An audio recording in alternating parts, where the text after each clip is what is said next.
જય શ્રી કૃષ્ણ મિત્રો, welcome to હિમાનીસ kitchen. આજે આપણે બનાવીશું એક હેલ્ધી પ્રોટીન પાવડર જે તમે બાળકોને દરરોજ દૂધ સાથે આપી શકો છો। તો અત્યારે માર્કેટમાં દૂધમાં પીવાના અલગ અલગ પ્રકારના પાવડર મળતા હોય છે, પણ તેમાં ખાંડનું પ્રમાણ ખૂબ જ વધારે હોય છે। તો એની જગ્યાએ ઘરે જ તમે ખૂબ જ હેલ્ધી વેમાં આ પાવડર બનાવી શકો છો।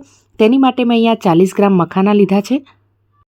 તો મખાના બાળકોના શરીર માટે ખૂબ જ ફાયદાકારક છે, કેમ કે તેમાં પ્રોટીન, કેલ્શિયમ અને ફાઇબર હોય છે, જે બાળકોના વિકાસ અને સ્વાસ્થ્ય માટે જરૂરી છે। તે સિવાય અહીંયા મેં બદામ લીધેલી છે। તો બદામ એ બાળકોમાં ઇમ્યુનિટી વધારે છે અને યાદશક્તિમાં વધારો કરે છે। કાજુમાં મેગ્નેશિયમ અને ઝીંક હોય છે, જે બાળકોના મગજને એક્ટિવ બનાવવામાં મદદ કરે છે। અહીંયા આપણે કેસર પણ એડ કરીશું, તો કેસરથી બ્લડ સર્ક્યુલેશન સારું રહે છે। અને તે સિવાય અહીંયા મેં મિશ્રીનો ઉપયોગ કર્યો છે। તો ખાંડ અને મિશ્રી કરતાં મિશ્રી એ વધારે ફાયદાકારક માનવામાં આવે છે।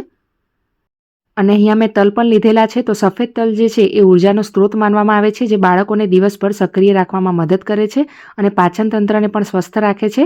તો હવે પાવડર બનાવવા માટે સૌથી પહેલાં આપણે મીડિયમ ટુ હાઈ ફ્લેમ ઉપર મખાનાને શેકી દેવાના છે।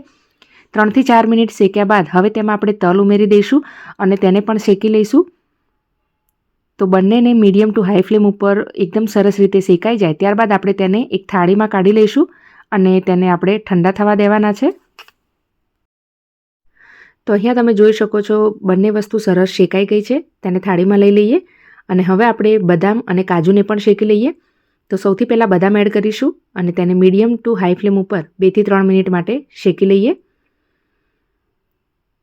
કાજુ એડ કરી દઈએ અને તેને પણ 2 થી 3 મિનિટ માટે આ રીતે શેકી લેવાનું છે। તો એકદમ સરસ રીતે શેકાઈ જાય ત્યારબાદ બદામ અને કાજુને પણ આપણે થાળીમાં કાઢી લઈશું।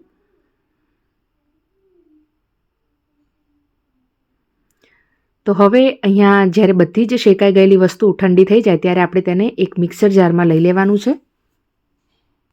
તો અહીંયા બધી જ વસ્તુને આપણે ગ્રાઇન્ડ કરી દઈએ, પણ તે પહેલાં તેમાં આપણે કેસર અને મિશ્રી ઉમેરી દઈએ।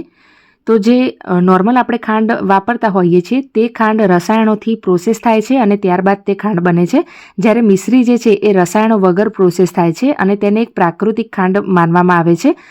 તો જે નોર્મલ જે ખાંડ હોય છે તેનાથી આપણું જે શરીરમાં લોહી છે તેમાં ગ્લુકોઝ વધે છે, પણ મિશ્રી જે છે એ ગ્લુકોઝનું સ્તર નિયંત્રણમાં રાખે છે।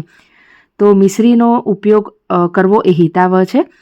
તો આ રીતે પાવડર બની જાય ત્યારે તમે તેને એરટાઇટ કન્ટેનરમાં સ્ટોર કરીને અને તમે બહાર તેને 2 મહિના માટે અને ફ્રીજમાં તમે તેને 6 મહિના સુધી સ્ટોર કરી શકો છો। તો બસ અહીંયા આપણો ઘરે બનાવેલો પ્રોટીન પાવડર એકદમ તૈયાર છે। તમારા બાળકોને સવાર કે પછી રાત્રે જો દૂધ પીતા હોય તો બસ 1 ગ્લાસ દૂધમાં 2 ચમચી આ રીતે પાવડર આપીને જરૂરથી પીવડાવજો, જેના કારણે તમારા બાળકોનું વજન પણ વધશે, તેમનામાં ઇમ્યુનિટી પણ વધશે, તેમના હાડકાં પણ મજબૂત થશે। તો ઘણા બધા ફાયદા છે। તો બસ આજે ને આજે આ પાવડરની રેસીપીને ચોક્કસથી ટ્રાય કરજો। તો અહીંયા મેં ઉપર કેસર અને થોડી ગુલાબની પાંદડીઓથી તેને ગાર્નિશ કર્યું છે।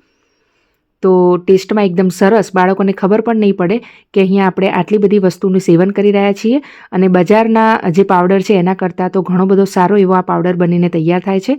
તો આજે ને આજે ચોક્કસથી બનાવો। રેસીપી ગમે તો રેસીપી વિડીયોને લાઇક કરી ચેનલને પ્લીઝ સબસ્ક્રાઈબ કરી દેજો। ધન્યવાદ। જય શ્રી કૃષ્ણ।